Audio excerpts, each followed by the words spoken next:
उत्पत्ति 49:1। फिर याकूब ने अपने पुत्रों को ये कहकर बुलाया, इकट्ठे हो जाओ, मैं तुमको बताऊंगा कि अंत के दिनों में तुम पर क्या क्या बीतेगा। 2। हे याकूब के पुत्रों, इकट्ठे होकर सुनो, अपने पिता इसराइल की ओर कान लगाओ। 3। हे रूबेन, तू मेरा जेठा, मेरा बल और मेरे पौरुष का पहला फल है। प्रतिष्ठा का उत्तम भाग और शक्ति का भी उत्तम भाग तू ही है। 4। तू जो जल के समान उबलने वाला है, इसलिए दूसरों से श्रेष्ठ न ठहरेगा, क्योंकि तू अपने पिता की खाट पर चढ़ा, तब तूने उसको अशुद्ध किया, वह मेरे बिछौने पर चढ़ गया। 5। शिमोन और लेवी तो भाई भाई हैं, उनकी तलवारें उपद्रव के हथियार हैं। 6। हे मेरे जीव, उनके मर्म में न पड़। हे मेरी महिमा, उनकी सभा में मत मिल, क्योंकि उन्होंने कोप से मनुष्यों को घात किया और अपनी ही इच्छा पर चलकर बैलों को पंगु बनाया। 7। धिक्कार उनके कोप को, जो प्रचंड था, और उनके रोष को, जो निर्दय था। मैं उन्हें याकूब में अलग अलग और इस्राएल में तितर बितर कर दूंगा। 8। हे यहूदा, तेरे भाई तेरा धन्यवाद करेंगे, तेरा हाथ तेरे शत्रुओं की गर्दन पर पड़ेगा, तेरे पिता के पुत्र तुझे दंडवत करेंगे। 9। यहूदा सिंह का बच्चा है। हे मेरे पुत्र, तू अयर करके गुफा में गया है, वह सिंह अथवा सिंहनी के समान दबकर बैठ गया, फिर कौन उसको छेड़ेगा। प्रका 5:5। 10। जब तक शीलो न आए तब तक न तो यहूदा से राजदंड छूटेगा, न उसके वंश से व्यवस्था देने वाला अलग होगा, और राज्य राज्य के लोग उसके अधीन हो जाएंगे। यूए 11:52। 11। वह अपने जवान गदहे को दाखलता में और अपनी गधी के बच्चे को उत्तम जाति की दाखलता में बांधा करेगा। प्रका 7:14। प्रका रात के 10:14।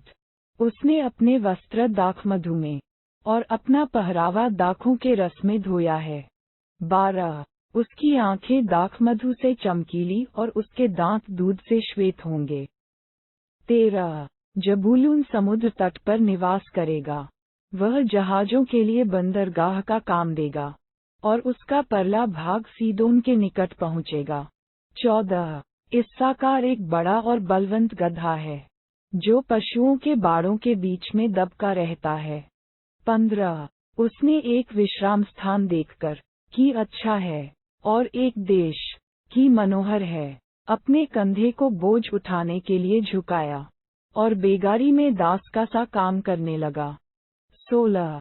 दान इस्राएल का एक गोत्र होकर अपने जाति भाइयों का न्याय करेगा।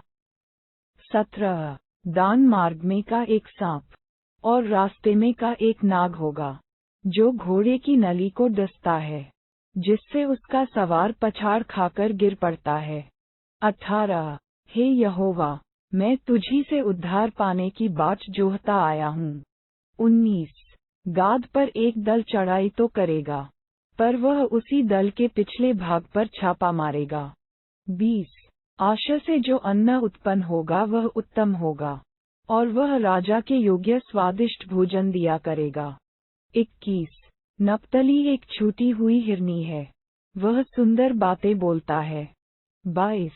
यूसुफ बलवंत लता की एक शाखा है, वह सोते के पास लगी हुई फलवंत लता की एक शाखा है, उसकी डालियां दीवार पर से चढ़कर फैल जाती हैं। 23। धनुर्धारियों ने उसको खेदित किया, और उस पर तीर मारे, और उसके पीछे पड़े हैं। 24। पर उसका धनुष दृढ़ रहा, और उसकी बाँह और हाथ याकूब के उसी शक्तिमान परमेश्वर के हाथों के द्वारा फुर्तीले हुए, जिसके पास से वह चरवाहा आएगा, जो इस्राएल की चट्टान भी ठहरेगा। 25। ये तेरे पिता के उस परमेश्वर का काम है, जो तेरी सहायता करेगा, उस सर्वशक्तिमान का जो तुझे ऊपर से आकाश में की आशीषें, और नीचे से गहरे जल में की आशीषें, और स्तनों और गर्भ की आशीषें देगा। 26। तेरे पिता के आशीर्वाद मेरे पितरों के आशीर्वादों से अधिक बढ़ गए हैं और सनातन पहाड़ियों की मनचाही वस्तुओं के समान बने रहेंगे वे यूसुफ के सिर पर, जो अपने भाइयों से अलग किया गया था, उसी के सिर के मुकुट पर फूले फलेंगे। 27 बिन्यामीन फाड़ने वाला भेड़िया है, सवेरे तो वह अयर भक्षण करेगा और सांझ को लूट बांट लेगा। 28 इस्राएल के 12 गोत्र यही हैं और उनके पिता ने जिस जिस वचन से उनको आशीर्वाद दिया वे यही हैं, एक एक को उसके आशीर्वाद के अनुसार उसने आशीर्वाद दिया। 29 तब उसने ये कहकर उनको आज्ञा दी, मैं अपने लोगों के साथ मिलने पर हूँ, इसलिए मुझे हित्ती एप्रोन की भूमि वाली गुफा में मेरे बाप दादू के साथ मिट्टी देना। तारांकन प्रेरे 7:16 30 अर्थात उसी गुफा में जो कनान देश में ममरे के सामने वाली मकपेला की भूमि में है। उस भूमि को अब्राहम ने हित्ती एप्रोन के हाथ से इसलिए मोल लिया था कि वह कब्रिस्तान के लिए उसकी निज भूमि हो। 31 वहाँ अब्राहम और उसकी पत्नी सारा को मिट्टी दी गई थी, और वहीं इसहाक और उसकी पत्नी रिबका को भी मिट्टी दी गई, और वहीं मैंने लिया को भी मिट्टी दी। 32 वह भूमि और उसमें की गुफा हित्तियों के हाथ से मोल ली गई। 33 याकूब जब अपने पुत्रों को यह आज्ञा दे चुका, तब अपने पांव खाट पर समेट प्राण छोड़े और अपने लोगों में जा मिला। प्रेरे 7:15